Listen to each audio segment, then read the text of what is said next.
দাদা আমার অর্ডারটা দিন।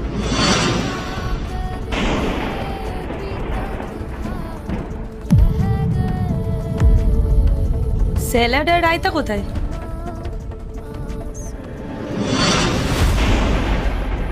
এক মিনিট দাদা, এটা খোলা কেন? না না ম্যাডাম, খুলবে কেন? মনে হয় রাস্তায় আসার সময় ঝাঁকুনি দিয়ে খুলে গেছে। কি অদ্ভুত, একটু আগে তো ইশারায় কথা বলছিলেন, এখন আবার মুখে কথা বলছেন, নাটক করছেন আমার সাথে। না না ম্যাডাম, আসলে তো মৌনব্রত ছিল তো তাই কথা বলছিলাম না, এখন ছেড়ে গেছে তো তাই কথা বললাম। আশ্চর্য, এখনকার দিনেও এমন হয়।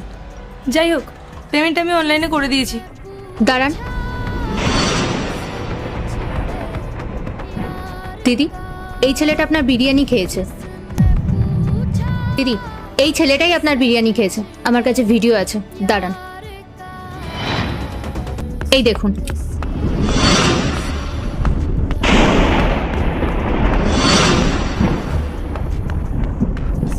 তার মানে এই জন্যই এটা খোলা ছিল।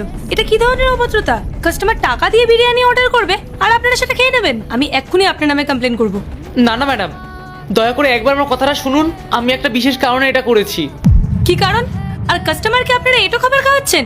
আপনার নামে তো কমপ্লেন করতেই হবে। ম্যাডাম, আমার মা খুব অসুস্থ, ডেলিভারি করে যেটুকু টাকা আয় হয় সব আমার মার ওষুধের পেছনে চলে যাচ্ছে। গত 4-5 দিন থেকে ঠিকমতো খেতে পারিনি, খুব খিদে পেয়েছিল তাই লোভ সামলাতে পারিনি। শুধু আপনারটা না, আরো 2-1 জন অর্ডারের সাথে আমি এমন করেছি।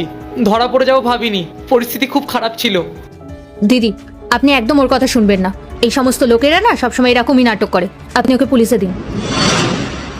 দাদা, এই বিরিয়ানিটা আপনি খেয়ে নিন, আমি নতুন একটা অর্ডার করে নেব। কিন্তু ম্যাডাম। কোনো চিন্তা নেই, কেউ কিচ্ছু বলবে না, নিন। আপনি একটু দাঁড়ান, আমি আসছি।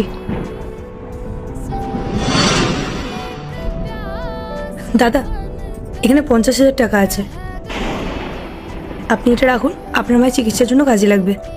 ম্যাডাম, এত টাকা কেন দিচ্ছেন? আমি তো এটা ফেরত দিতে পারবো না। আমি তো টাকা ফেরত চাইনি, আমি জানি মা হারানোর কষ্টটা আসলে কি।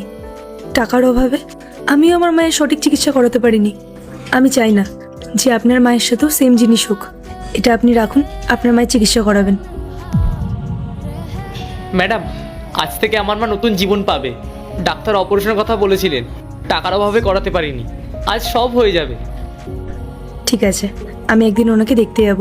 আপনি দ্রুত আজই ওনাকে হসপিটালে ভর্তি করুন। অনেক অনেক ধন্যবাদ ম্যাডাম, আপনি আমার কাছে দেবদূতের মতো এলেন। আসলাম।